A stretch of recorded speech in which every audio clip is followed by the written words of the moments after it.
Hello friends, আশা করি পৃথিবীর যে যেখানে আছো ভালো আছো, সুস্থ আছো। আমাদের আরেকটা ব্লগে তোমাদের সবাইকে স্বাগত জানাই। সকাল সকাল তোমাদের কাছে হাজির হয়ে গেলাম আরও একবার আরেকটা নতুন ভিডিও নিয়ে। কী হয়েছে পুচো? আর আমাদের পুচু তো সকাল সকাল উঠেই পড়েছে। আজকে একটু তাড়াতাড়ি উঠেছে, মোটামুটি 7:30টার দিকে উঠেছে। উঠে ব্রাশ ট্রাশ করে বিস্কুট খেয়ে একদম রেডি হয়ে আছে। আর ওকে আজকে আমি একটা নতুন বা পুরনো, মানে পুরনো নতুন, এই টি শার্টটা কেনা হয়েছিল অনেক দিন আগেই, আজকে পরালাম। একদম অরেঞ্জ কালার। আর এই টি শার্টের উপর পুচু কি আঁকা আছে গো? এগুলো কি? বাইসাইকেল। কটা আছে বাইসাইকেল? 1 2 3। ও আ ভালো লাগছে? হ্যাঁ ভালো লাগছে। আর এই টি শার্টটা পরে আমাদের পিকুকে কেমন লাগছে কমেন্ট সেকশানে তোমরা অবশ্যই জানাবে। আর এই কি খেয়েছে, কি খাইছিলাম, এই লেগে রয়েছে রে, পরিষ্কার হয়নি। আর কালকে চুলগুলো কেটে একদম ছোট ছোট করে দিয়েছি। আর এখানে চুল কাটতে, মানে এই বাঁকুড়াতে চুল কাটতে 30 টাকা নেয়। আর আমি যদি দুর্গাপুরে চুল কাটি না, 50 টাকা নেয়। না না না, এটা থাক, এটা থাক। মা পড়ে কোথায় পড়ে? মাথায়, হেঁটে। আচ্ছা, তা খাবে তুমি? এগ খাবে? এগ বয়েল, ডিম সেদ্ধ খাবে? Egg boil. হ্যাঁ, গ্যাস, ডাস্ট আসছে। কোন দিক দিয়ে? জানলা দিয়ে ডাস্ট আসছে। ওকে যখন আমি বাইরে বাইকে করে নিয়ে যাই, তখন আমি কি করি, আশেপাশ থেকে যখন গাড়ি যায় না, মুখটা এরকম ঢাকা দিয়ে দিই। আর এরকম এরকম করি যাতে ধুলোগুলো না নাকে ঢুকে যায়। সেই জন্য এখন কি হয়েছে, এখন যখনই ওকে বাইক নিয়ে যায়, তখনই আশেপাশ থেকে যখনই গাড়িগুলো যায় না, ও নিজে থেকে এরকম করে মুখটা ঢেকে দেয়। আর এমনি এমনি এমনি করে আর বলে ডাস্ট ডাস্ট ডাস্ট। এখনও করছে ডাস্ট। আর দেখো বলছে ডাস্ট পেটে ঢুকে যায়। হ্যাঁ, তারপর পেট ব্যথা করবে, তারপর ওষুধ খেতে হবে, তখন তুমি করবে। হুম হুম করে আরে আগে কাটো না, আগে খাওয়া। পুজোকে চিড়িমুড়ি খাই দিলাম, আর আমিও খেতে বসে গেলাম। আর সকালবেলায় আমি খাবো কি, আমার খাওয়া হচ্ছে রুটি।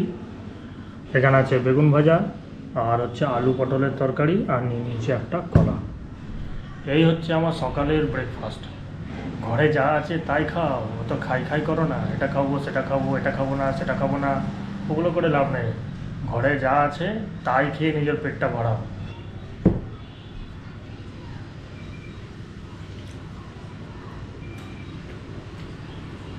ভালোই লাগছে আলু পটলের তরকারি দিয়ে রুটি। ঘড়িতে বেজে গেছে প্রায় 10টা। টিফিনটা খেয়ে স্নানটা করে ফেলবো। স্নানটা করে রেডি হয়ে থাকবো। তারপরে আবার 12টার দিকে ওকে স্নান করে দেবো। আর আজকে দুপুরে খাওয়া দাওয়ার পর, আজকে এখন আছি তোমার এই বাঁকুড়ার খাতড়ার বাড়িতে। তো আজকে দুপুরের দিকে এই বাঁকুড়ার খাতড়ার বাড়ি থেকে চলে যাব দুর্গাপুরের বাড়িতে। বাইকটা নিয়ে যাব। আর এইখান থেকে, এই খাতড়া থেকে তোমার দুর্গাপুরের দূরত্ব মোটামুটি 95 কিলোমিটার, 100 কিলোমিটার ধরতে পারো।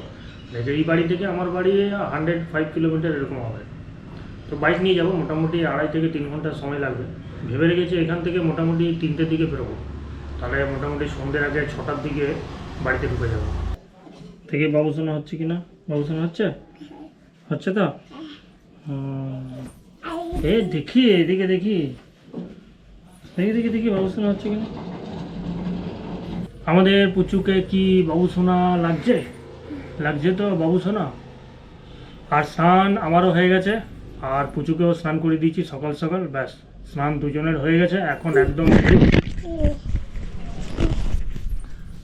আর এখন আমাদের কাছে এনাফ টাইম আছে। আর এখন আমরা একটু চলে যাব বাইরে হাঁটাহাঁটি করতে, একটু বাইরে থেকে হেঁটে আসবো। আমরা দুজনে বেরিয়ে গেলাম একটু এই রাস্তাটা ধরে হাঁটতে। আর রোদের তাপ এখন ভালোই আছে, তবে এই রাস্তাটার চারিপাশে গাছ আছে দেখতে পাচ্ছ, তার জন্য এই রাস্তাটা একটু একটু ছাওয়া আছে। নাহলে কিন্তু রোদের তাপ ভালোই আছে। সেই জন্য ভাবছি একটু হাঁটবো, দিয়ে ঘর চলে যাব। আর নিচে তো নামতে চাইছেই না রোদের জন্য, বলছে কোলেই থাকবো। তাই বললাম যে ঘোরা হয়ে গেছে অনেক।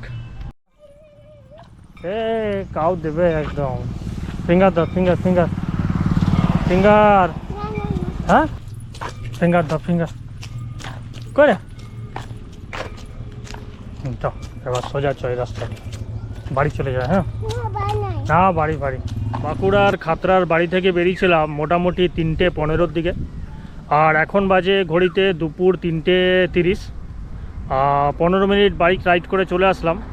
এখন যেই জায়গাটায় দাঁড়িয়ে আছি সেই জায়গাটার নাম হচ্ছে হাতিরামপুর।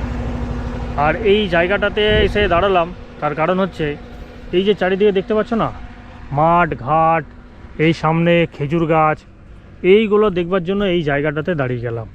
এরকম রাস্তার দুপাশে ধান ক্ষেত, এদিকে দেখতে পাচ্ছি আলু চাষ হয়েছে। এই গ্রাম্য পরিবেশ দেখবার জন্যই এই জায়গাটাতে এসে দাঁড়িয়ে পড়লাম। আর যেটা তোমাদেরকে আগেই বলেছিলাম যে আজকে আমি খাতড়ার বাড়ি থেকে চলেছি আমার দুর্গাপুরের বাড়িতে। আর এই জায়গাটা থেকে এখান থেকে বাঁকুড়ার দূরত্ব মোটামুটি 30 কিলোমিটার, আর বাঁকুড়া থেকে দুর্গাপুরের দূরত্ব মোটামুটি ধরে রাখে 40 কিলোমিটার। আর আমার বাইক নিয়ে বেরিয়েছি, দেখতেই পাচ্ছ। এই হচ্ছে আমার হন্ডা সাইন থার। আর একটা ব্যাগ নিয়ে নিয়েছি পিঠের, ব্যাগটা মোটামুটি ভারী হয়ে গেছে।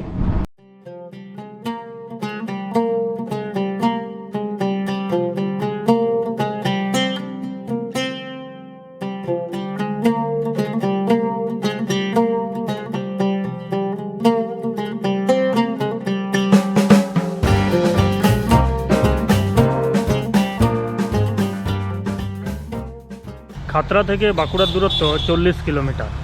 আর খাতড়া আর বাঁকুড়ার মাঝখানে একটা জায়গা আছে, সেই জায়গাটার নাম হচ্ছে ইন্দপুর বাংলা। আর এখন আমি এই জায়গাটাতে এসে দাঁড়ালাম, তার কারণ হচ্ছে এই ইন্দপুর বাংলাতেই তৈরি হয়েছে আমাদের দক্ষিণেশ্বর কালী মন্দিরের আদলে একটা শ্মশান কালী মন্দির। সেইটা দেখাবার জন্য এবং নিজে দেখবার জন্য এই জায়গাটাতে এসে দাঁড়ালাম। আর এই যে আমার সামনে দেখতে পাচ্ছ একটা কালী মন্দির, ঠিক দক্ষিণেশ্বর কালী মন্দিরের আদলে এই শ্মশান কালী মন্দিরটা কিন্তু নির্মাণ করা হয়েছে। খুব সুন্দর একটা কালী মন্দির। আর এই মন্দিরটা শুভ উদ্বোধন হয়েছে, লেখা আছে 10/11/2023 তারিখে।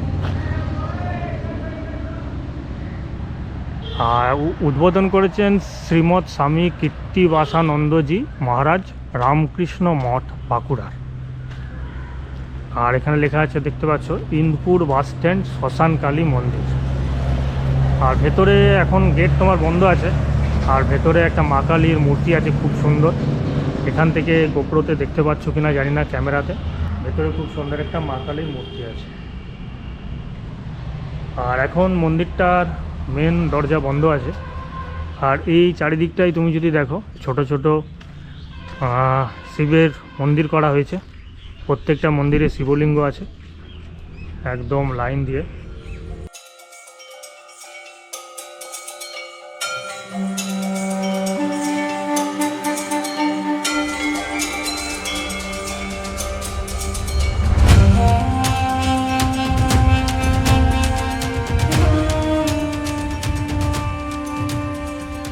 যদি কখনো এই বাঁকুড়ার ইন্দপুর বাংলার দিকে আসো তাহলে অবশ্যই এই শ্মশান কালী মন্দিরটা দর্শন করে যাবে।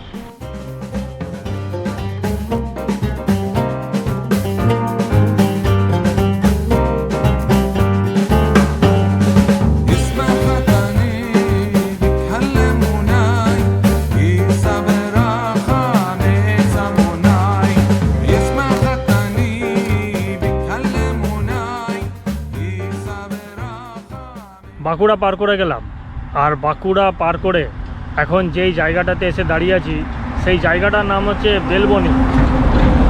এই বেলবনি থেকে বেলিয়াতোড়ের দূরত্ব মোটামুটি 5 কিলোমিটার। আর বেলিয়াতোড় থেকে দুর্গাপুরের দূরত্ব ওই মোটামুটি 12 থেকে 13 কিলোমিটার। আর টোটাল এখান থেকে ধরে রাখো ওই 17 কিলোমিটারের মতন হবে। এইখানটাতে দাঁড়ালাম তার কারণ হচ্ছে একটু রেস্ট নিয়ে নিই, একটু দম নিয়ে নিই, একটু জলপান করে নিই, তারপর আবার এখান থেকে যাত্রা শুরু করব। আর এখন তোমার ঘড়িতে বেজে গেছে কটা? এখন তোমার ঘড়িতে বেজে গেছে এখন তোমার হচ্ছে 5টা 6।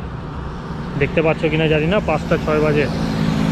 আর এরপর আর কোথাও দাঁড়াবো না, এরপর তোমাদের সাথে কথা হবে একদম আমার দুর্গাপুরের বাড়ি থেকে।